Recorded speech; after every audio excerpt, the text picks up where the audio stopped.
যেভাবে বিপ্লব হয়েছে জুলাই মাসে আগামী নির্বাচনে এরকম একটি পজিটিভ বিপ্লব হবে। সবাই মাঠে আবার ঐক্যবদ্ধভাবে যৌথভাবে আমরা এই দাবি পূরণে সরকারকে বাধ্য করব। একটা মেজর দল বাংলাদেশে, একটার নাম বিএনপি, একটার নাম জামাত ইসলাম, একটার নাম ইসলামী আন্দোলন, একটার নাম এনসিপি, একটার নাম আমাদের বাচ্চাবাদী ইসলামী খেলাফত মজলিস, দুটি যেটাই আছে নেজামে ইসলাম, তারপরে খেলাফত মজলিস, এরপরে বাংলাদেশ খেলাফত মজলিস, এরপরে খেলাফত আন্দোলন, এরপরে গণ অধিকার, এনসিপি, সবগুলা যোগ, শুধু একটা দল বাইরে আছে, সেই দল ভার্সাস আর সব প্রধান দল এক কাতারে।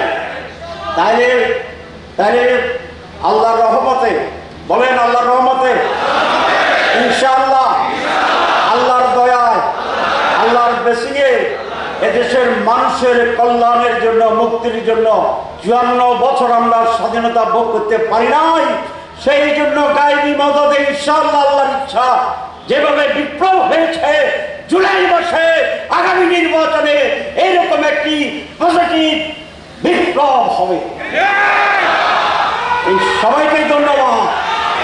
শেষ কথা, আমরা যারা পিয়ার চাই, যারা সংস্কার চাই, যারা দুর্নীতিমুক্ত বাংলাদেশ চাই, বাংলাদেশের শক্তিশালী থার্মিক স্টিল বার ফেমাস স্টিল লিমিটেড, সবাই মাঠে আবার ঐক্যবদ্ধভাবে যৌথভাবে আমরা এই দাবি পূরণে সরকারকে বাধ্য করব।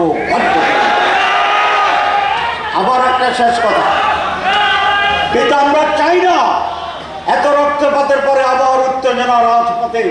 আমরা শান্তি চাই, সমৃদ্ধি চাই, সমঝোতা চাই। দুটা প্রস্তাব দিয়ে শেষ করুন যেটা আসছে।